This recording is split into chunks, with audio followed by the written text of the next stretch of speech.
Bueno, la idea de difundir con cortometrajes es para poder reconocer escenas de la vida cotidiana que nos marcan que puede haber algún trastorno cognitivo que se está instalando en la persona.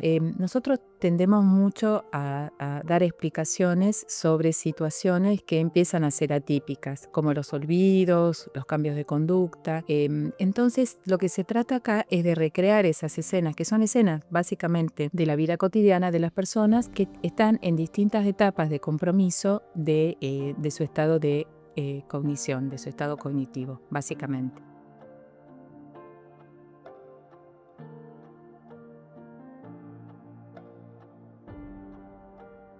Bien, fueron diferentes tipos y algunos emociones y sentimientos encontrados porque refleja realmente lo que acontece en las actividades y de la vida diaria, de lo que vivimos en el consultorio, de lo que vivimos en la vida familiar a veces, de lo que vivimos también en la sociedad de forma global, y también hay una dualidad de pensamientos. Por una parte, cómo poder ayudar ayudar a esta persona en forma, y uno siente un poco que pone lo mejor o tiende a poner lo mejor, pero también a veces la dificultad o la impotencia o las dificultades de que no podemos encontrar diferentes tipos de soluciones, pero ponemos todo y que los familiares ponen todo, y como ellos se van no solo dando por una parte, se ve la dificultad y el malestar de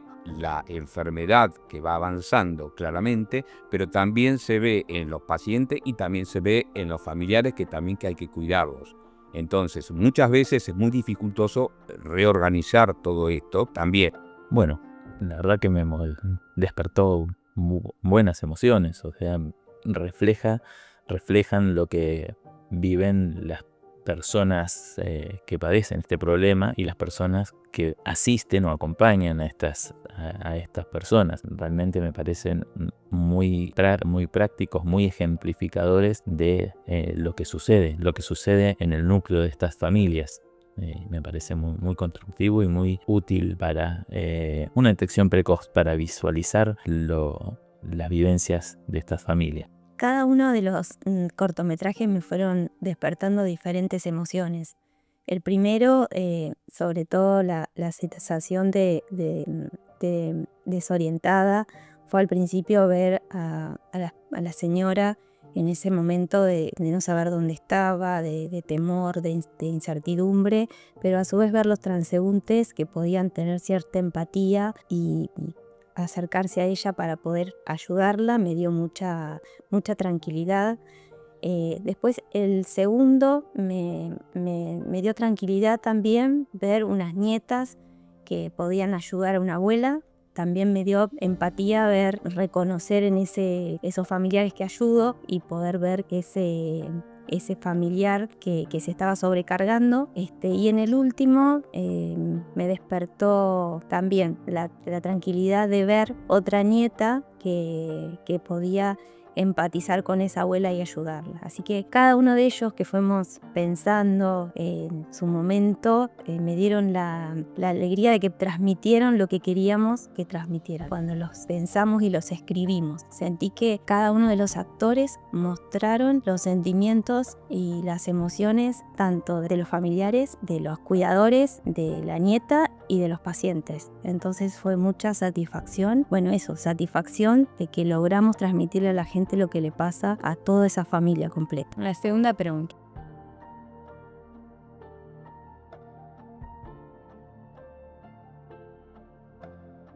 Sobre todo lo que es la cuestión de la sorpresa, tiene distintos aspectos, ¿sí? Entonces, por un lado, el olvido, la desorientación, la angustia que tiene el paciente cuando se da cuenta que no está pudiendo hacer las cosas que antes hacía, que está perdiendo la posibilidad de esa habitualidad que tenía en sus cuestiones cotidianas, como ir a hacer las compras o vestirse o encontrar una puerta de salida.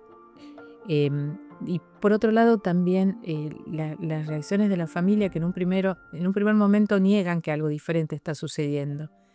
y rescatar el momento donde uno se da cuenta y genera empatía y se coloca en la situación de decir, a ver, ¿cómo te ayudo? ¿Cómo puedo hacer para que estés un poco mejor? En realidad refleja la realidad, ¿sí? Refleja algo que es muy difícil de describir, de ejemplificar, más que con ejemplos, que es estos cambios sutiles que las familias perciben en sus seres queridos y que muchas veces se normalizan. Se normalizan o por desconocimiento o también por temor. Con muchas cosas de la vida hacemos. Cuando vemos un problema nos cuesta enfrentarlo, nos cuesta reconocerlo y tomar medidas para solucionarlo. Con el deterioro cognitivo sucede muchísimo, muchísimo, porque un olvido, una distracción, muchas veces pasa desapercibido, obviamente para la persona que lo padece, pero también para los familiares, y cuando ya esto pasa a mayores ya es un poco tarde para consultar. Por eso me parece que refleja esto, pone en conocimiento y nos pone en alarma de las cosas que podemos llegar a ver en un ser querido, en un familiar, en un amigo, que nos deben llevar a consultar de una manera precoz.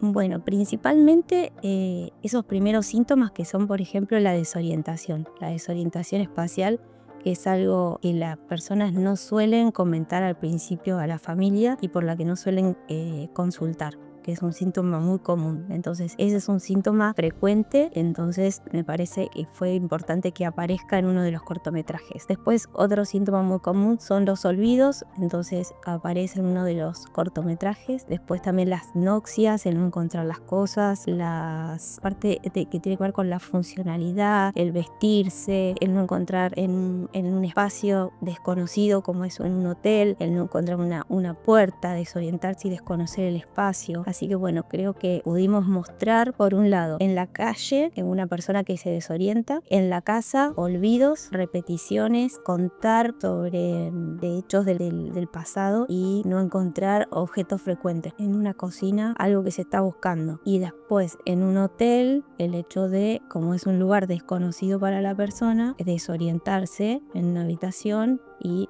no encontrar una salida, o a la hora de vestirse no poder vestirse correctamente y no darse cuenta. Yo creo que refleja mejor las actividades de la vida cotidiana en uno de la parte instrumental que se dice, por ejemplo, y también refleja lo que sucede después, cuando va progresando la enfermedad, ya empieza a tocar las actividades de la vida básica, ¿no es cierto? Entonces, ¿qué significa, no es cierto, cuando uno se viste, cuando uno se orienta, no es cierto, en la casa, cuando se desorienta, cuando necesita auditoría para hacer las cosas más comunes, especialmente en eso, pero también en esas actividades de la vida diaria debo dejar reflejado las dos cosas, que por una parte se ve cómo la enfermedad va limando las funciones cognitivas, las funciones intelectuales prácticas de la persona, pero y que genera a la misma vez, va limando por otro lado, ¿no es cierto?, la paciencia, el cansancio y todo lo demás de los cuidadores y demás, cosa que hay que tratar, y es un trabajo a realizar multidisciplinariamente, en forma humanitaria, disciplinaria y científicamente, para que estén hermanados, ¿no es cierto?, y podamos disminuir esa zanja que hoy por hoy existe en esta enfermedad.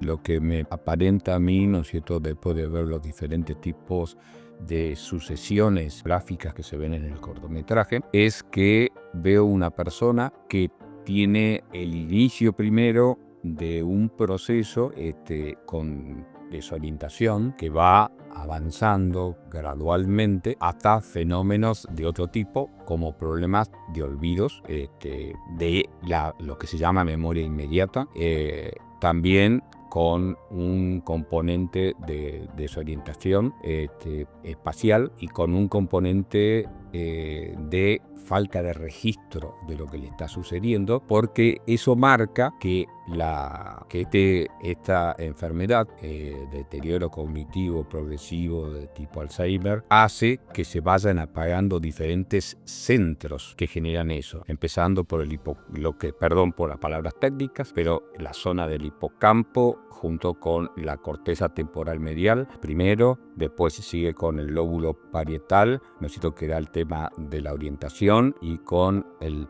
tema de las actividades de la vida diaria, también después con el tema de la corteza prefrontal, que se llama, perdón por las palabras técnicas, reitero.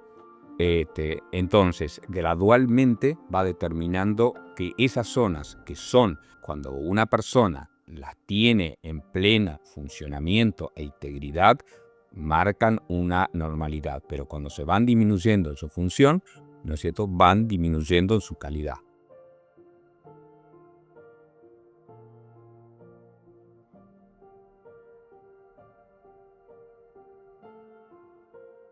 Bueno, básicamente todos los cuadros de demencia tienen una base genética. Algunos tienen mayor influencia de los genes y poca influencia del medio ambiente, y en otros hay una base genética, pero se requiere mucha influencia del medio ambiente. Básicamente esto es lo que hemos aprendido en los últimos años. Las formas más comunes son aquellas en las cuales esos factores ambientales son muy importantes, como el hábito del tabaquismo, el sedentarismo, la falta de ejercicio neurológico. Todos esos son factores ambientales que son favorecedores de la aparición de distintos tipos de demencia. Hay una base genética, es cierto, pero acá los factores ambientales son muy importantes. Ahora, hay un 15% de los pacientes, de las personas, en las cuales hay un gen, uno, que tiene un cambio en su información y que va a generar que aún con poco o ningún factor ambiental aparezca el cuadro de demencia. Estos casos son los que hemos aprendido a dilucidar, a conocer y a entender estos últimos años, y son los que nos dan la base, esperamos, para poder entender los casos más frecuentes. Estos casos que tienen una base genética, decimos son el 15, el 10 o el 15% del total, y los podemos ver, por ejemplo, porque estos síntomas aparecen en personas más jóvenes. Uno espera que los cuadros de deterioro cognitivo, de demencia, aparezcan en personas mayores de 70 o de 80 años. Cuando aparecen en personas más jóvenes, de 60, de 50, de 40, inclusive en adolescentes, llaman la atención y nos hacen buscar estos cuadros de origen genético. Muchos de ellos tienen hoy terapias que son experimentales, que están en fase todavía de experimentación, pero que esperamos que en poco tiempo, en cuestión de años, lleguen a estar disponibles para la población. Y esto también nos da otro aspecto que es importante, que es el ver si esa medicación puede ser aplicable a los casos más frecuentes. También cobra sentido entonces el estudio de los familiares de aquellas personas que sabemos que tienen formas genéticas, porque estamos a la expectativa de que estos medicamentos que se están probando para pacientes que ya tienen síntomas puedan ser usados en algún momento para aquellas personas que sabemos que son portadoras de riesgo genético, a manera de prevenir. De todas maneras, para todos y todas las personas que es importante tener en cuenta esos factores ambientales que mencionábamos antes, porque sea cual sea la base genética, esos factores ambientales van a actuar. Entonces ahí nos dirigimos con todo lo que es medicina preventiva para tratar de minimizar todos esos factores, teniendo en cuenta también que la vida de la población ha aumentado, los años de vida que tenemos por delante son muchos. Entonces, a tener en cuenta todo esto en la prevención, en la corrección de los factores ambientales, que es, por el momento, sobre lo que podemos trabajar a ciencia cierta.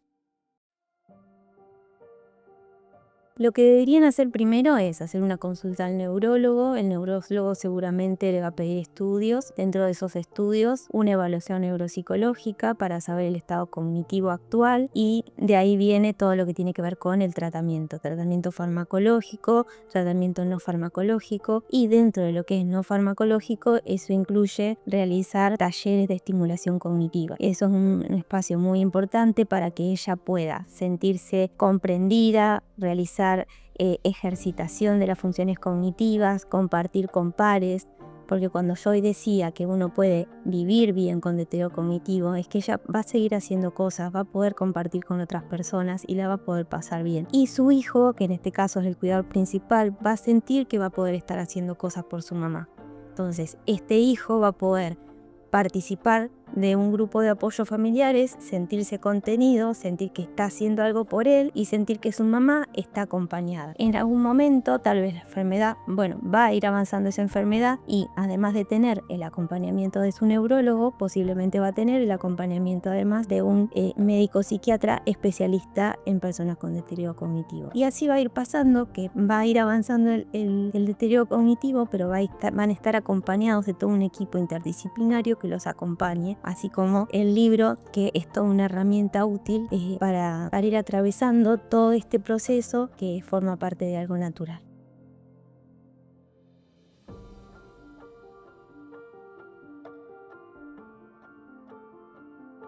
Dentro de las señales tempranas tenemos la desorientación espacial, que es lo que se ve en el primer corto, y algunos olvidos o repeticiones que se pueden ver en el segundo corto. Esos serían como algunos de las señales tempranas. ¿Qué mensaje?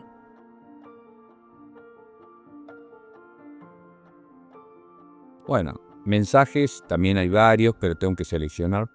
El principal mensaje, que es una enfermedad en general lentamente progresiva, es una enfermedad del cerebro, es una enfermedad que se caracteriza porque va dañando gradualmente diferentes tipos de funciones que antes fueron normales y que en la interrelación con sus familiares sobre todo genera muchas veces disputa, que no lo hacen en forma voluntaria las personas que tienen esta enfermedad, sino que porque se van deteriorando las neuronas, los diferentes centros, ¿no es cierto?, que hemos mencionado, lleva a actuar de esa manera y que genera muchas veces rispideces.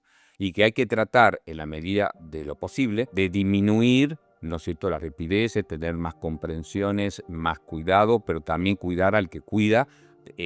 También hay que abocarse al síndrome del cuidador también, ¿no es cierto?, en el cual hay que tener mucho énfasis en esto para no lastimarse en exceso también, fundamentalmente, y que nunca se va a perder, jamás, a pesar, así como avanza el deterioro cognitivo progresivo de esta enfermedad, también avanza el cariño progresivo y amor progresivo por esta enfermedad y la humanidad de todos para las personas y los cuidadores. Es importante empatizar, darse cuenta que una persona que tiene un deterioro cognitivo le están pasando cosas, pero como alguien de afuera, si es externo y no conoce a la persona, acercarse, preguntarle, ayudarla, y si uno es familiar también acercarse, comunicarse desde el afecto, desde el cariño, que es lo que se muestra en el corto número 2 y 3, y esas nietas que se comunican con un abrazo, con una caricia, con una mirada, poniéndose en el lugar de la abuela. Entonces, eso, llegar a la gente y que la persona, por más que tenga olvidos, sigue siendo la persona que era antes. Entonces, comunicarse y ser sobre todo empático. Eso es lo que más queremos transmitir con estos cortometrajes.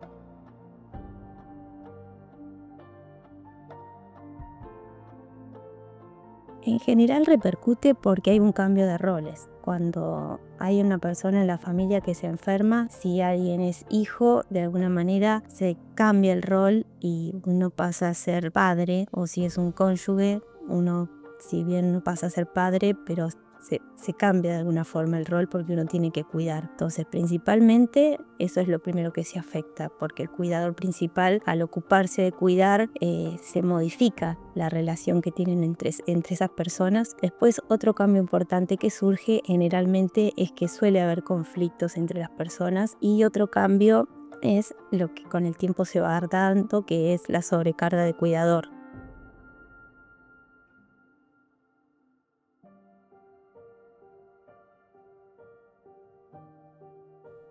La detección precoz, como en cualquier otro problema de salud, nos permite tomar medidas para actuar oportunamente y a través de esto poder disminuir el impacto de la enfermedad en la calidad de vida del paciente y de los familiares y retrasar la aparición de complicaciones. Esa es la principal función de la detección precoz. ¿Qué acciones concretas recomendarías a la comunidad para promover la salud cerebral?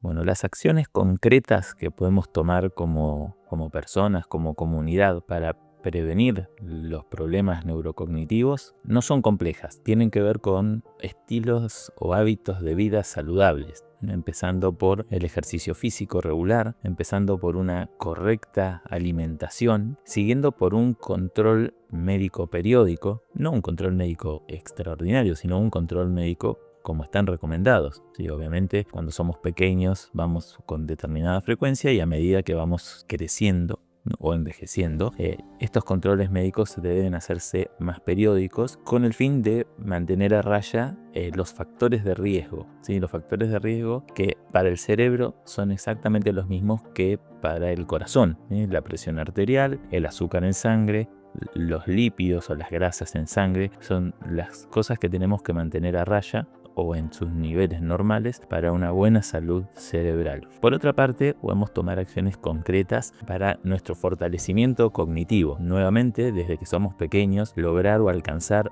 una buena reserva cognitiva, que es todo el conocimiento que nosotros podemos introducir en nuestro cerebro, desde la escolarización primaria, secundaria, terciaria, universitaria y todos los conocimientos complementarios. Mientras más conocimientos complementarios introduzcamos a nuestro cerebro, más grande va a ser nuestra reserva cognitiva. Luego, a medida que vamos creciendo o envejeciendo nuevamente, tenemos que ir nutriendo nuestro cerebro con distintas actividades principalmente cognitivas, ¿sí? Que fortalezcan nuestra memoria, aprendizaje de idiomas, aprendizaje de técnicas, realizar actividades que combinen secuencias motrices como tai chi, artes marciales, yoga y finalmente una salud emocional, que esto es un poco difícil de definir, pero básicamente estar atentos a nuestra salud mental, ¿sí? La presencia de depresión, de ansiedad, es muy nociva para nuestro sistema nervioso central. Por eso también estar atentos a esto y hacer las consultas psicológicas, psicoterapéuticas y cuando no psiquiátricas en su momento y mantener a raya estos problemas. Estas serían las medidas que podemos tomar en general.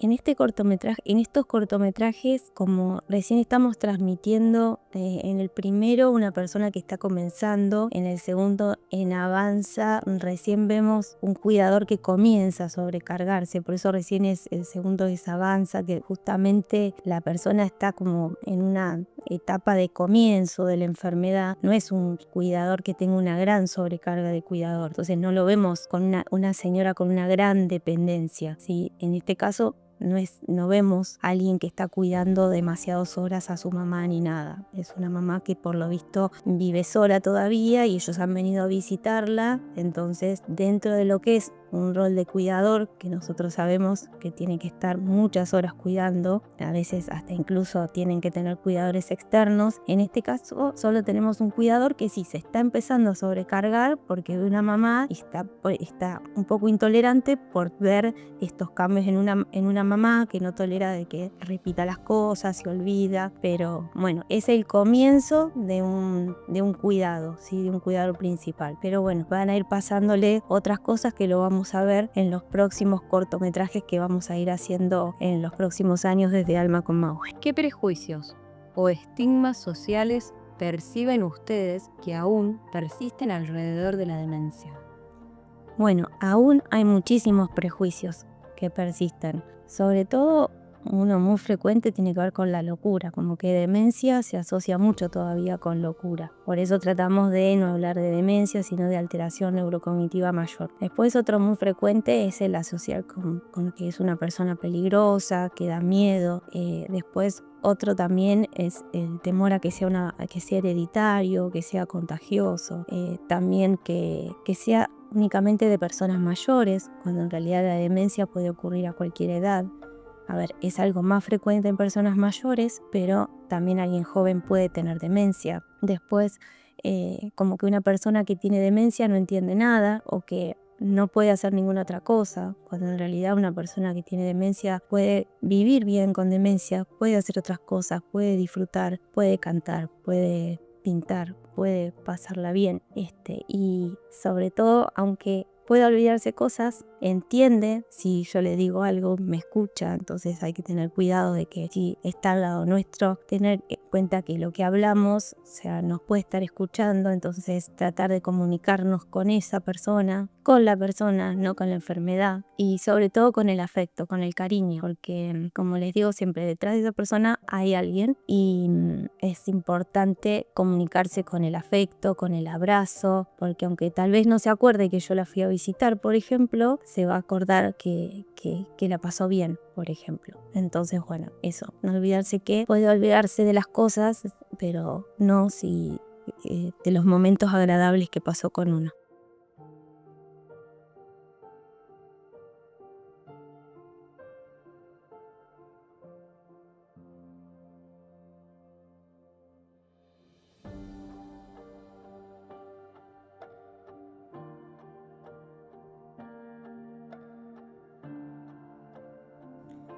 Bueno, desde la Asociación Alma Comahue lo que recomendamos son los grupos de apoyo a familiares, que es lo que hacemos hace muchos años, teniendo este libro que se llama Demencia, cómo cuidarte y cuidarme, donde tenemos un material didáctico de 260 preguntas y respuestas que están escritas justamente para acompañar al familiar, donde tienen distintas respuestas, situaciones que van a ir viviendo en todas las etapas de la enfermedad, además de hacer las sesiones, talleres que realizamos en la asociación. Así que bueno, ese sería nuestro consejo desde la asociación: participar de los grupos de apoyo que realizamos acá o en cualquier grupo que haya en la ciudad donde vivan, porque es muy común que haya asociaciones de familiares que apoyan a los familiares para que se contengan entre sí, aprendan y adquieran estrategias, herramientas para poder acompañar y sobrecargarse lo menos posible. A ver, se van a sobrecargar porque es común que suceda, pero por lo menos tener herramientas para poder afrontar lo que va sucediendo en el día a día y vivir lo mejor posible ellos, y para darle una mejor calidad de vida a las personas con deterioro cognitivo.